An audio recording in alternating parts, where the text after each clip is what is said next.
and welcome to my fourth video of 2025 and first video of February 2025.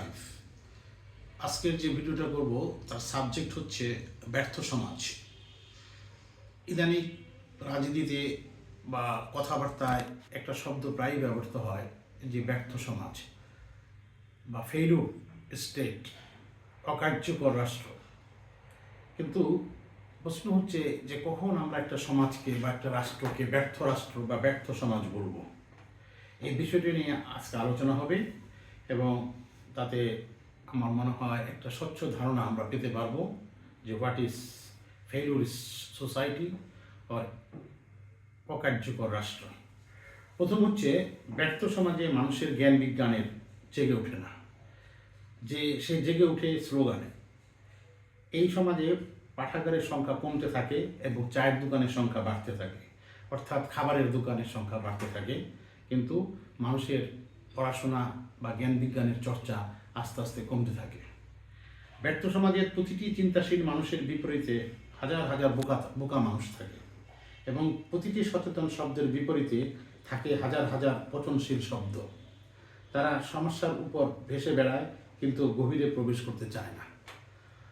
অর্থাৎ এখানে চিন্তাশীল লোকদের চেয়ে সাধারণ লোকের সংখ্যা বেশি এবং তারা তাদের সাধারণ কথায় পচা কথা এগুলি বারে বারে বলে এবং যারা জ্ঞানী লোক তাদের কথা কেউ শোনে না বা তাদের কথা কেউ শুনতেও চায় না বা তাদেরকে কথা বলার সুযোগও দেওয়া হয় না। এবং ব্যর্থ সমাজের সংখ্যাগরিষ্ঠ মানুষই হয় নির্বোধ এবং অতি তুচ্ছ বিষয়গুলি নিয়ে তারা তর্ক করে ব্যস্ত থাকে, মূল বিষয়গুলি হারিয়ে যায়। সমস্যা সমাধানের চেয়ে একে অন্যের উপর দোষ চাপাতে সবাই ব্যস্ত থাকে। অর্থাৎ কেউ কোনো সমস্যার সমাধান দিতে পারে না, কিন্তু কোনো সমস্যা হলে কে কার উপরে দোষ চাপিয়ে নিজে রেহাই পাবে সেই চিন্তা করে। অর্থহীন গান ও সস্তা বিনোদন পিছনে লক্ষ লক্ষ মানুষ ছুটে, ফলে সস্তা বিনোদন করেও মানুষ প্রচুর জনপ্রিয়তা লাভ করে এবং গান বাজনার মাধ্যমেই মানুষগুলোর জনপ্রিয় হয়ে ওঠে। এটাও দেখবেন যে যখন নাকি একটা সমাজের মধ্যে অবক্ষয় ঘটে তখন সেখানে অনেক সাধারণ মানের সংস্কৃতি চর্চা হয় যেগুলির কোনো মিনিংস নাই, কিন্তু এই লোকগুলি আস্তে আস্তে সবার জনপ্রিয় হয় এবং তাদের ফ্যানের সংখ্যা অনেক বেড়ে যায়, কিন্তু মূল যারা সংস্কৃতির চর্চা তাদের কথা বা তাদের বক্তব্য কেউ শুনতে চায় না। ব্যর্থ সমাজে রাজনৈতিক নেতাদের দেবতার মতো মনে করা হয় এবং তাদেরকে পূজা করা হয়, আর এক দলের দেবতাকে অন্য দলের লোকরা সহ্য করতে পারে না। যে কোনো একটা ইস্যু দিয়েই মানুষকে দিনের পর দিন নেশাগ্রস্ত করে রাখা হয়।